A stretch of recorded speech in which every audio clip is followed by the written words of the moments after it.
Bismillahirrahmanirrahim. Alhamdulillahirabbil alamin wassalatu wassalamu ala asyrafil anbiya'i wal mursalin sayyidina wa habibina wa maulana Muhammad wa ala alihi wa ashabihi ajma'in.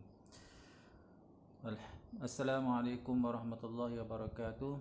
Para pelajar yang dirahmati Allah Subhanahu wa taala sekalian, alhamdulillah hari ini kita dapat bertemu lagi.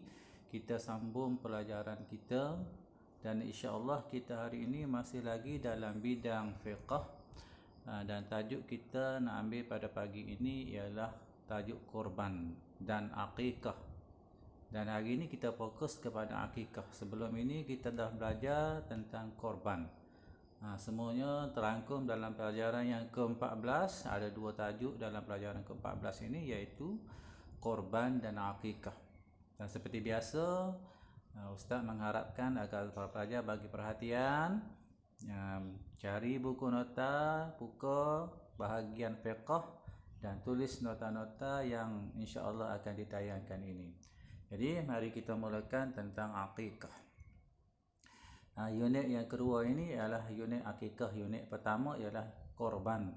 Jadi akikah dan korban ini seakan-akan dekat je, cuma ada sikit perbezaan ya.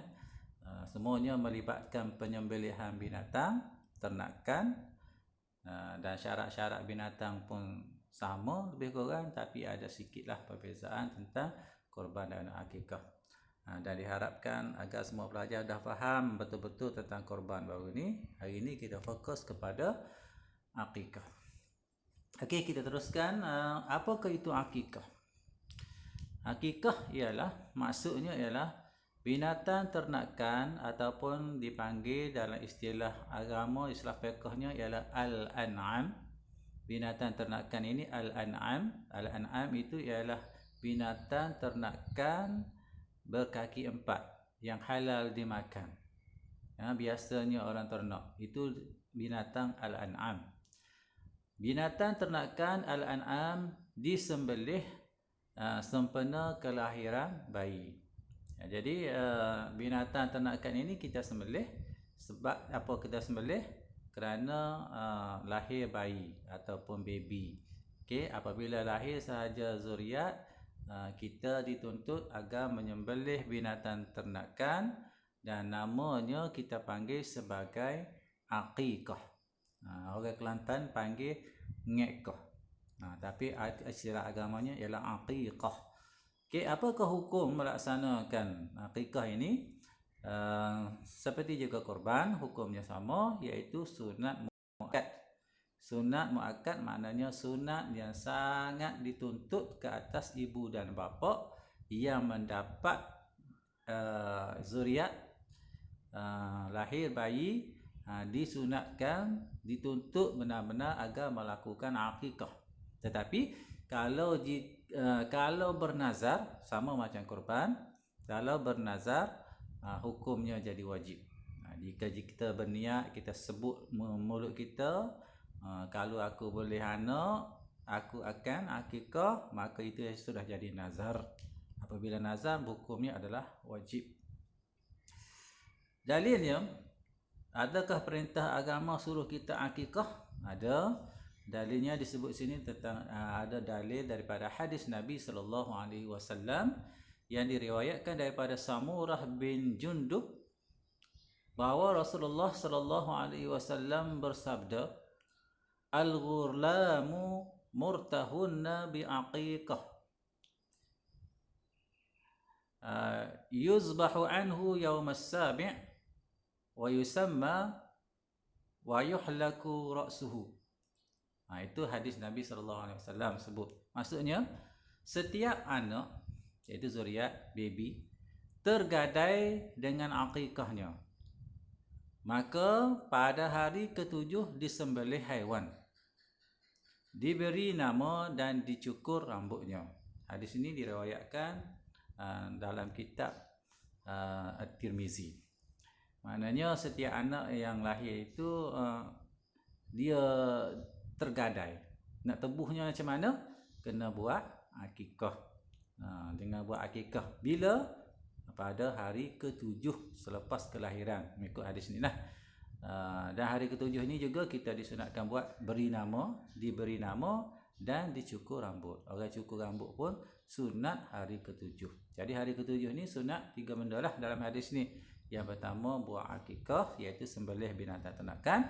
Yang kedua beri nama yang baik. Dan yang ketiga cukur rambut bayi. Okey, itu dalil. Seterusnya kita tengok binatang, binatang al-an'am. Binatang al-an'am sama macam binatang yang boleh dibuat korban. Binatangnya sama saja. Al-an'am ini seperti Ustaz cakap tadi, iaitu binatang ternakan berkaki 4 yang halal dimakan, biasanya orang ternak. Dan seperti dalam akikah baru ni, yang biasanya orang ternak al-an'am yang boleh dibuat akikah ialah unta, kambing, kerbau, biri-biri, lembu. Itu saja yang boleh dibuat akikah. Yang lain-lain itu tidak termasuk. Kalau orang tanya rusa, kita kan ternak rusa. Rusa tidak boleh dibuat akikah. Kenapa? Walaupun kita ternak, rusa ni asalnya ialah binatang yang liar. Orang tak ternak. Kadang-kadang orang ternak. Tapi kalau 5 jenis ni, unta, kambing, kerbau, biri-biri, lembu, ini biasanya orang ternak. Okey? Okey, itu binatang yang boleh dibuat akikah. Okey, untuk menjadikan akikah kita sah, seperti juga korban, kita tengok kepada syarat-syarat akikah. Syarat-syarat akikah. Seolah sama dengan syarat korban, cuma akikah ini bab akikah. Yang pertama, kita kena niat akikah. Kena niat akikah. Ketika sembelihan dilakukan, sembelihan akikah itu yang kita disyaratkan niat. Kalau tak niat akikah, maka tidak sahlah korban kita. Yang kedua, dilaksanakan dalam masanya. Okey, dilaksanakan dalam masanya. Dia ada masa. Nanti kita tengok bila kita akikah ni. Yang ketiga, macam juga dengan korban, binatang yang cukup umur. Kalau tak cukup umur, tak sah habis akikah kita. Yang keempat, binatang al-an'am tu tidak mempunyai penyakit ataupun tidak cacat. Ini 4 syarat sah akikah. Sama macam syarat sah korban baru ni pun ada 4. Okey, kita tengok satu-satu huraiannya. Okey. Yang pertama, niat akikah. Niat akikah.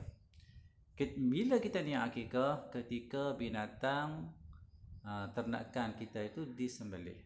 Ketika orang menyembelih binatang itu keluar darah, masa itulah kita niat.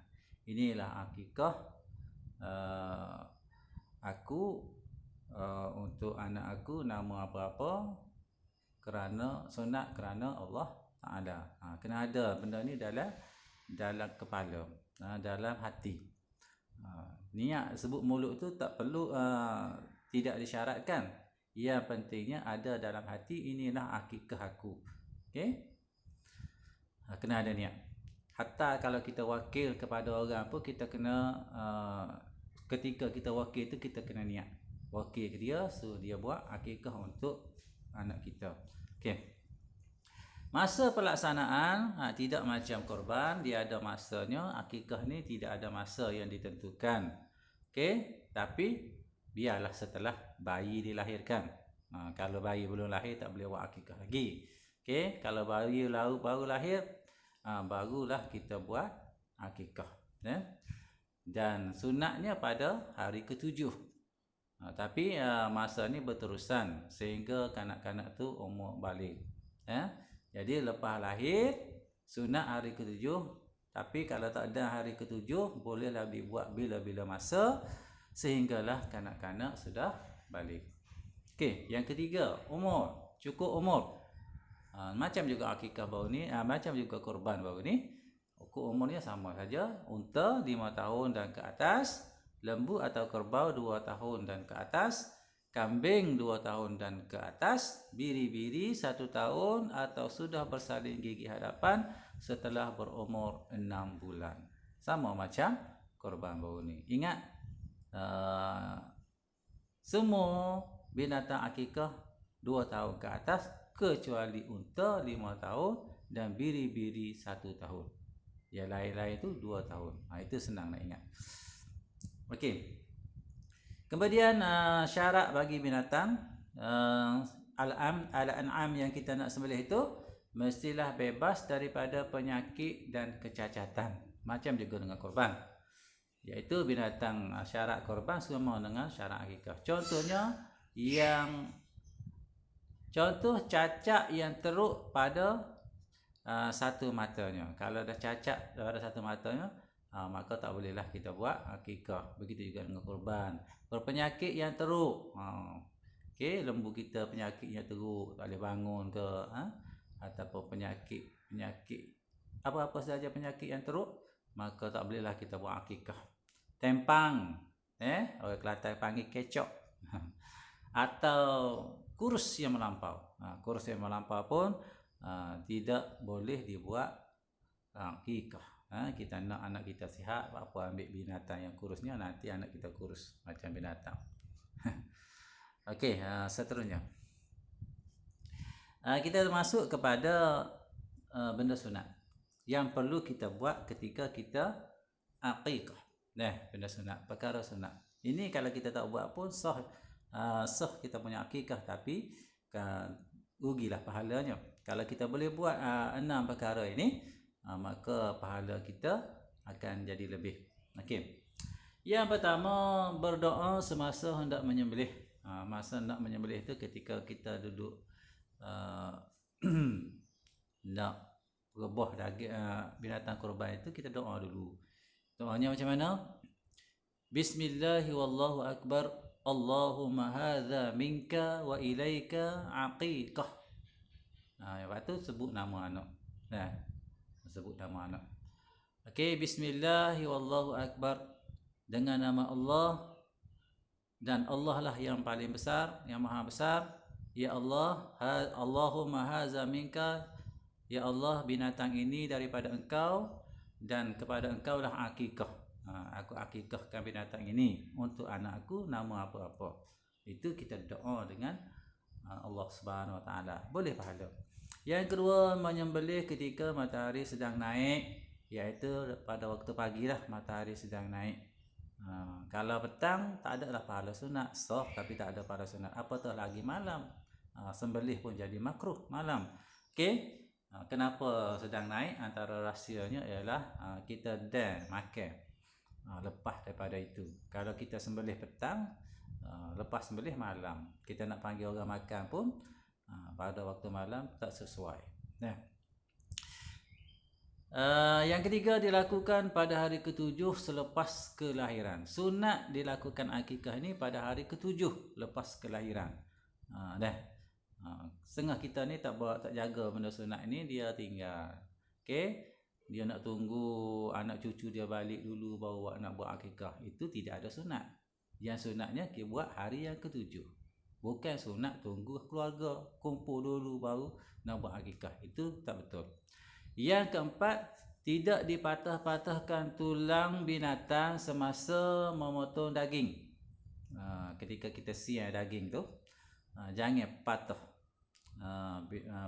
Jangan dicincang tulang-tulang binatang ini. Biarlah kita masak tulang ini, kita potong di sendi-sendi saja. Kecuali mengikut sendi-sendinya, maknanya kita potong di sendi-sendi saja. Di tengah-tengah tulang itu tidak digalakkan kita potong. Dia jadi sunat. Kalau kita tak potong tulang ini, maka boleh pahala yang lebih. Walaupun nampak besar, maka kita buat macam itulah. Tapi kalau kita di Kelantan ni semuanya dia cincang. Tapi tak apalah, itu sunat saja. Tapi sunat pun kalau kita buat, kita boleh pahala. Yang kelima, sunat juga mencukur rambut bayi selepas penyembelihan. Lepas kita sembelih akikah tu, sunat kita cukur rambut bayi kita. Ini biasa kita tengok di kampung-kampung, biasa orang buat cukur rambut. Begitu juga sunat pada hari itu juga, lepas akikah memberikan nama yang baik kepada bayi. Kita letaklah nama yang baik kepada bayi. Okey, nama yang baik, nama yang ada seboleh-bolehnya, nama yang ada kaitan dengan agama lah, yang baik dari segi agama. Ataupun kalau kita terjemah ke bahasa Melayu kita, memberi makna yang baik kepada anak kita. Ambillah nama-nama Nabi, nama-nama sahabat, nama-nama yang baik, nama-nama Allah yang letak di abdu kat depan, itu nama-nama yang baik. Jangan letak nama-nama yang apabila kita terjemah ke dalam bahasa Arab memberi makna yang tidak baik. Tanyalah orang yang pakar dalam bahasa Arab, tanyalah ustaz-ustaz ataupun imam-imam, kalau nak pasti apakah makna nama anak yang kita nak letak ini. Okey. Dan satu lagi yang sunat ialah bersedekah dengan emas atau perak seberat rambut bayi yang telah dicukur. Ini sedekah emas dan perak seberat rambut bayi. Tengok rambut bayi tu berat mana sangat. Rambut bayi yang kita cukur tu kita timbang, tak sampai 1 gram pun ingat. Tapi kalau kita nak pahala, kita ambil katakan rambut bayi tu 1 gram, kita ambil emas 1 gram, kita sedekahkan, ataupun perak 1 gram kita sedekahkan, yang sama berat dengan rambut bayi yang kita cukur. Ini disunatkan kepada ibu ayah yang membuat akikah. Kena belajarlah, esok senang. Siapa-siapa yang ada baby, insya-Allah boleh buat. Okey, tempoh pelaksanaan akikah tadi kita jelaskan sikit. Kita detailkan sikit sini. Akikah ni sunat bila? Sunat akikah dibuat setelah sempurna kelahiran bayi sehingga bayi itu balik. Akikah ni hukumnya sunat. Bila kita boleh buat? Lepas bayi lahir hingga balik. Sunat. Tak tahulah bila-bila dia jadi sunat. Tapi sunat muakkad, sunat yang dituntut, sunat yang lebih lagi ialah pada hari ke-7 kelahiran bayi. Ini lebih besar pahala. Kalau kita boleh buat pada hari ke-7 kelahiran bayi, ini lebih besar pahala. Contohnya, bayi lahir pada hari Jumaat minggu ini, minggu depan hari Jumaat kita akikah. Itulah sunat yang paling besar. Okey, iaitu sunat muakkad yang sangat dituntut. Okey. Kalau yang sunatnya ialah sehingga bayi lahir. Kalau ditakdirkan kita tak sempat nak akikah, mungkin ibu bapa tak mampu, ibu bapa tak mampu, tengok anak dah balik, apa perlu kita buat? Ini ulama beza pendapat, tapi pendapat yang masyhur dalam mazhab kita ialah kalaulah ibu bapa tak sempat nak akikah sehingga anak terbalik, anak tu apabila besar nanti dia boleh akikah untuk diri dia sendiri. Ini pendapat dalam mazhab kita. Walaupun ada pendapat lain kata tak perlu sudah, tapi dalam mazhab kita dibolehkan, iaitu kita akikah untuk diri kita sendiri yang tidak sempat diakikahkan oleh ibu ayah. Okey, kita teruskan kepada pembahagian daging akikah. Baru ni kita dah belajar pembahagian daging korban. Okey, harap semua masih ingat macam mana kita nak agihkan daging korban. Hari ini kita tengok kepada pengagihan daging akikah. Okey, sunat dimasak dengan masakan yang manis dan disedekahkan sesudah dimasak. Dia berbeza dengan daging korban. Daging korban sunat kita sedekahkan secara mentah kepada fakir miskin dan orang ramai. Tak perlu dimasak. Itu daging korban. Tapi akikah sunat kita masak dulu. Kemudian kita sedekahkan gula molek-molek, panggil orang makan setelah kita masak. Ini sunat. Okey. Tak kira lah kita nak panggil orang makan ke ataupun kita letak dalam plastik kita agihkan di rumah orang ke, itu tak kira. Tapi kita masak dulu yang sunatnya untuk akikah. Yang kedua, masakan itu afdal disedekahkan kepada fakir miskin. Walaupun tidak wajib disedekah pada fakir miskin. Korban wajib daging akikah sedekah pada fakir miskin. Tapi akikah tidak wajib sedekah kepada fakir miskin. Maknanya kalau kita buat akikah orang fakir miskin tak makan, tak diberi pun dikira sah. Tapi kalaulah korban, daging korban itu tidak diberi kepada fakir miskin, tidak sah korban. Tapi akikah sah. Cuma dalam akikahnya afdal disedekahkan kepada fakir miskin, maknanya lebih baik, lebih utama kita sedekahkan pada fakir miskin. Orang-orang kaya ni biasanya dia makan semua daging, tapi orang fakir miskin ni inilah masa dia nak makan daging. Okey, afdal disedekahkan kepada fakir miskin. Ada sedikit beza dengan korban di sini dah.